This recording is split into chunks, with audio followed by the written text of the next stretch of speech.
তো দেখো আজকে যে বিজ্ঞপ্তি সম্পর্কে এই ভিডিওতে আমরা আলোচনা করছি, যেখানে শুরুতেই তোমাদের জানিয়ে রাখি প্রত্যেকে এখানে অ্যাপ্লিকেশন করতে পারবে। মূল্যবান পোস্ট রয়েছে, খুব ভালো মানের বেতন রয়েছে।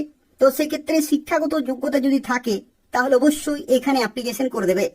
তো দেখো আজকে যে বিজ্ঞপ্তি রয়েছে, যেখানে নাবার্ডের তরফ থেকে 2024 সালে নতুন নিয়োগ শুরু হলো, অর্থাৎ national bank for agriculture and rural ডেভেলপমেন্টের তরফ থেকে নিয়োগ করা হচ্ছে। যেখানে এটি হচ্ছে পুরোপুরি সরকারি এবং সম্পূর্ণভাবে পার্মানেন্ট পোস্টে নিয়োগ করা হচ্ছে অ্যাসিস্ট্যান্ট ম্যানেজার গ্রেড এ পোস্টে। এটি অত্যন্ত মূল্যবান পোস্ট রয়েছে এবং সেই সংক্রান্তে যে অফিসিয়াল নোটিফিকেশন সেটা কিন্তু 2024 সালের বেরিয়ে গেছে। এবং এখানে দেখো 27 জুলাই 2024 তারিখ থেকে অ্যাপ্লিকেশন শুরু হয়ে গেছে এবং 15 আগস্ট 2024 পর্যন্ত তোমরা এখানে অ্যাপ্লিকেশন করতে পারবে। এবং এখানে আরো একটি গুরুত্বপূর্ণ তথ্য তোমাদের জানিয়ে রাখি, দেখো এখানে তোমাদের যে পরীক্ষা, সেই পরীক্ষা কিন্তু যে ফেজ 1 প্রিলিমিনারি পরীক্ষা সেটি হবে অনলাইনে এবং সেপ্টেম্বরের 1 তারিখে তোমাদের কিন্তু পরীক্ষার ডেট রয়েছে। তো সেক্ষেত্রে দেখো খুব তাড়াতাড়ি তোমাদের অ্যাপ্লিকেশন শেষ হচ্ছে এবং খুব তাড়াতাড়ি তোমাদের কিন্তু পরীক্ষা হয়ে যাচ্ছে। তো সেক্ষেত্রে খুব ভালোভাবে কিন্তু প্রিপারেশন চালিয়ে যাও। তো দেখো এখানে যে সমস্ত পোস্টে নিয়োগ করা হচ্ছে, প্রত্যেকটি পোস্টের ক্ষেত্রে শিক্ষাগত যোগ্যতা কিন্তু বিভিন্ন রয়েছে এবং তোমরা বিভিন্ন শিক্ষাগত যোগ্যতায় বিভিন্ন পোস্টের জন্য অ্যাপ্লিকেশন করতে পারবে। এবং এখানে যে শিক্ষাগত যোগ্যতা চাই সেটা কিন্তু ধরা হবে 1/7/2024 ডেট অনুযায়ী, অর্থাৎ এই নির্দিষ্ট ডেটে মিনিমাম এডুকেশনাল কোয়ালিফিকেশন কিন্তু অবশ্যই তোমাদের থাকতে হবে কমপ্লিট হয়ে, তাহলে তোমরা এখানে অ্যাপ্লিকেশন করতে পারবে।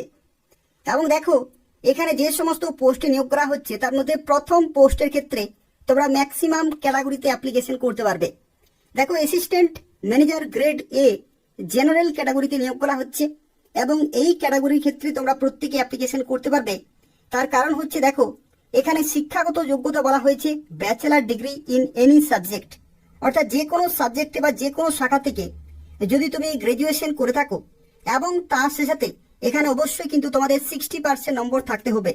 আর যদি তুমি SC ST PWD হয়ে থাকো তাহলে 55% নম্বর থাকলে তুমি এই পোস্টের ক্ষেত্রে অ্যাপ্লিকেশন করতে পারবে। আর যদি তোমাদের পোস্ট গ্রাজুয়েশন কমপ্লিট থাকে, যেমন MBA PGDM with a minimum 55% number আর SC ST PWD 50% নম্বর থাকে, তবু কিন্তু তোমরা এখানে অ্যাপ্লিকেশন করতে পারবে। অর্থাৎ যে কোনো শাখা থেকে যদি তুমি গ্রাজুয়েশন করে থাকো এবং বিভিন্ন ক্যাটাগরিতে যদি তোমাদের নির্দিষ্ট পার্সেন্টেজ মার্কস থাকে, তাহলে তোমরা অবশ্যই এখানে অ্যাপ্লিকেশন করতে পারবে, যেখানে কোনো রকমের অভিজ্ঞতার কোনো প্রয়োজন নেই। মূল্যবান পোস্ট রয়েছে, খুব ভালো মানের বেতন রয়েছে, প্রত্যেকেই অবশ্যই অ্যাপ্লিকেশন করে দেবে। পরবর্তী দেখো চার্টার্ড অ্যাকাউন্টেন্ট, এই পোস্টের ক্ষেত্রে অবশ্যই ব্যাচেলার ডিগ্রি থাকতে হচ্ছে in any discipline from recognized university অথবা ইনস্টিটিউশন থেকে with membership of institute of chartered accountant of India, অর্থাৎ ICAI কিন্তু মেম্বারশিপ এখানে চেয়েছে, তাহলে তোমরা এই পোস্টের জন্য অ্যাপ্লিকেশন করতে পারবে। আর পরবর্তী ফাইন্যান্সের ক্ষেত্রে দেখো যদি তুমি BBA করে থাকো ফাইন্যান্স অথবা ব্যাংকিং অথবা BMS ফাইন্যান্স অথবা ব্যাংকিং, তাহলে তুমি এখানে কিন্তু অ্যাপ্লিকেশন করতে পারবে, যেখানে অবশ্যই তোমাদের 60% মার্কস কিন্তু থাকতে হবে জেনারেল এবং OBC ক্যাটাগরিতে। আর যদি তুমি SC ST PWD হয়ে থাকো তাহলে 55% নম্বর থাকলে কিন্তু চলবে। পরবর্তী দেখো এখানে আরো বিভিন্ন কিন্তু শিক্ষাগত যোগ্যতা চেয়েছে, যে কোনো একটি শিক্ষাগত যোগ্যতা থাকলে তোমরা এই নির্দিষ্ট পোস্টের জন্য এখানে অ্যাপ্লিকেশন করতে পারবে। পরবর্তী দেখো আরো একটি মূল্যবান পোস্ট রয়েছে, এই পোস্টের ক্ষেত্রে তোমরা আশা করি ম্যাক্সিমাম ক্যান্ডিডেট অ্যাপ্লিকেশন করতে পারবে, যেখানে দেখো কম্পিউটার অথবা IT তরফ থেকে নিয়োগ করা হচ্ছে। এখানে 4 ইয়ার্সের ব্যাচেলার ডিগ্রি, অর্থাৎ যারা বিটেক করেছো ইঞ্জিনিয়ারিং অথবা টেকনোলজি শাখাতে, যেখানে অবশ্যই তোমাদের কম্পিউটার সায়েন্স থাকতে হচ্ছে অথবা কম্পিউটার ইঞ্জিনিয়ারিং অথবা IT অথবা ইলেকট্রনিক্স অথবা ইলেকট্রনিক্স অ্যান্ড টেলিকমিউনিকেশন অথবা electronics and communication, electronics and instrumentation, data science, machine learning and artificial intelligence, এই সমস্ত শাখাগুলি থেকে যদি তুমি ইঞ্জিনিয়ারিং অথবা টেকনোলজি ডিগ্রি কোর্স করে থাকো 4 ইয়ার্সের, তাহলে তোমরা অবশ্যই এখানে অ্যাপ্লিকেশন করতে পারবে। এটা হচ্ছে মিনিমাম এডুকেশনাল কোয়ালিফিকেশন। এছাড়া যদি তুমি পোস্ট গ্রাজুয়েট করে থাকো নির্দিষ্ট এই সমস্ত শাখা থেকে, তাহলে অবশ্যই এখানে অ্যাপ্লিকেশন করতে পারবে। এই সমস্ত বিভিন্ন শিক্ষাগত যোগ্যতা চেয়েছি এই কম্পিউটার অথবা ইনফরমেশন টেকনোলজি এই নির্দিষ্ট শাখার ক্ষেত্রে যদি তুমি অ্যাপ্লিকেশন করো, তো এই সমস্ত শিক্ষাগত যোগ্যতা যে কোনো একটি থাকলেই তোমরা এখানে অ্যাপ্লিকেশন করতে পারবে। পরবর্তী দেখো এগ্রিকালচারে কিন্তু নিয়োগ করা হচ্ছে, এটাও ম্যাক্সিমাম ক্যান্ডিডেট আশা করি অ্যাপ্লিকেশন করতে পারবে। এখানে দেখো শিক্ষাগত যোগ্যতা চেয়েছে ব্যাচেলার ডিগ্রি ইন এগ্রিকালচার এগ্রিকালচারে যাদের ব্যাচেলার ডিগ্রি রয়েছে তারা এখানে অ্যাপ্লিকেশন করতে পারবে, কিন্তু এখানে অবশ্যই তোমাদের 60% নম্বর কিন্তু থাকতে হবে। যদি তুমি পিডাব্লিউডি ক্যাটাগরি হয়ে থাকো তাহলে 55% নম্বর থাকতে হচ্ছে।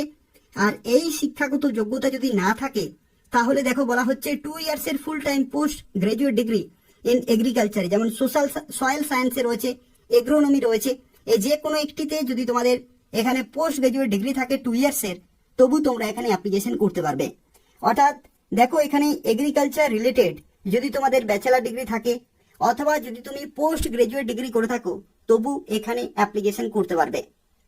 পরবর্তী দেখো এনিম্যাল হাজবেন্ড্রি, এই পোস্টের ক্ষেত্রে দেখো ভেটেরিনারি সায়েন্স, এনিম্যাল হাজবেন্ড্রি, এই সমস্ত যে কোনো একটি শাখা থেকে যদি তোমরা ব্যাচেলার ডিগ্রি করে থাকো তাহলে এখানে অবশ্যই অ্যাপ্লিকেশন করতে পারবে। আর ব্যাচেলার ডিগ্রি যদি না থাকে, যদি তুমি পোস্ট গ্রাজুয়েট ডিগ্রি করে থাকো ভেটেরিনারি সায়েন্সে অথবা এনিম্যাল হাজবেন্ড্রি, তবু কিন্তু তুমি এখানে অ্যাপ্লিকেশন করতে পারবে। অর্থাৎ ব্যাচেলার ডিগ্রি যদি নির্দিষ্ট শাখাতে না থাকে, যদি তুমি পোস্ট গ্রাজুয়েট ডিগ্রি করে থাকো নির্দিষ্ট শাখাতে, তবু কিন্তু তুমি এখানে অ্যাপ্লিকেশন করতে পারবে।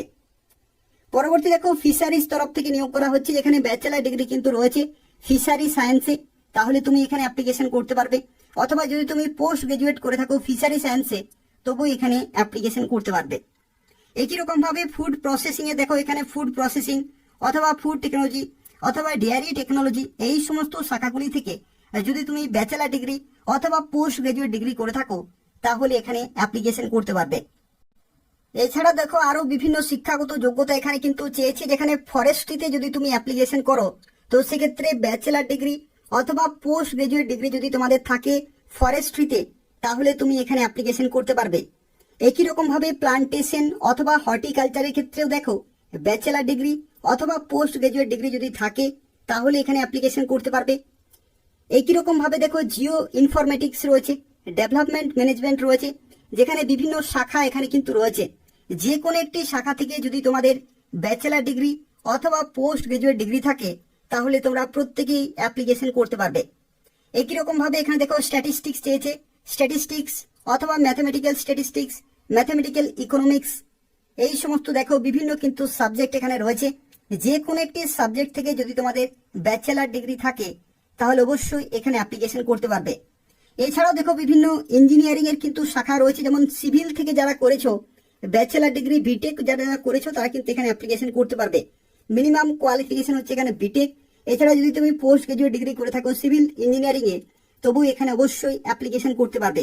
ইলেকট্রিক্যাল ইঞ্জিনিয়ারিং এর ক্ষেত্রে দেখো ব্যাচেলার ডিগ্রি অথবা পোস্ট গ্রাজুয়েট ডিগ্রি যদি তোমাদের থাকে, এই সমস্ত যে কম্বিনেশন সাবজেক্ট রয়েছে বা যে শাখা রয়েছে এই সমস্ত শাখাগুলি থেকে যদি তোমাদের ইলেকট্রিক্যাল ইঞ্জিনিয়ারিং এ যদি তোমাদের বিটেক করা থাকে ডিগ্রি কোর্স অথবা পোস্ট গ্রাজুয়েট যদি তোমরা হয়ে থাকো তাহলে অবশ্যই এখানে অ্যাপ্লিকেশন করতে পারবে।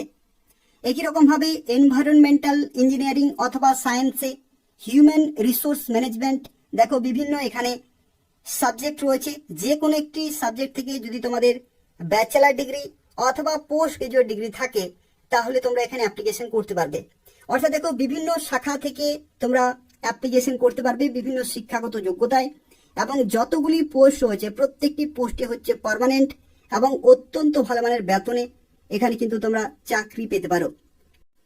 তো দেখো যে সমস্ত পোস্টে নিয়োগ করা হচ্ছে প্রত্যেকটি পোস্টের ক্ষেত্রে খুব ভালো মানের বেতনে তোমরা চাকরি পেতে পারো, যেখানে শুরুতেই বেসিক পে হচ্ছে 44,500 টাকা plus DA, local compensatory allowance, HRA, এই সমস্ত বিভিন্ন অ্যালাউন্স গুলো অ্যাড করে তোমাদের গ্রস স্যালারি দাঁড়াবে 1 লক্ষ টাকা।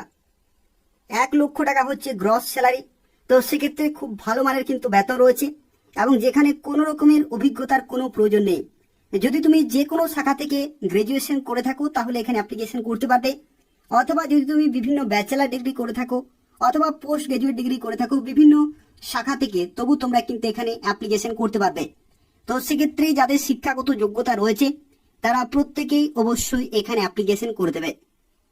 তো দেখো এখানে অ্যাপ্লিকেশন ফি এর ক্ষেত্রে বিভিন্ন ক্যাটাগরিতে অ্যাপ্লিকেশন ফি বিভিন্ন রয়েছে।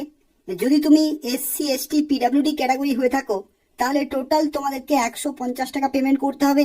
আর যদি তুমি জেনারেল অথবা ওবিসি হয়ে থাকো তাহলে 850 টাকা পেমেন্ট করতে হবে। আর স্টাফদের ক্ষেত্রে কোনো টাকা লাগবে না, তারা বিনামূল্যে অ্যাপ্লিকেশন করতে পারবে এবং এদের অফিসিয়াল ওয়েবসাইটে তোমাকে অ্যাপ্লিকেশন করতে হবে অনলাইনে, এবং নির্দিষ্ট অ্যামাউন্ট পেমেন্ট করে তোমরা ফাইনাল সাবমিট করতে পারবে।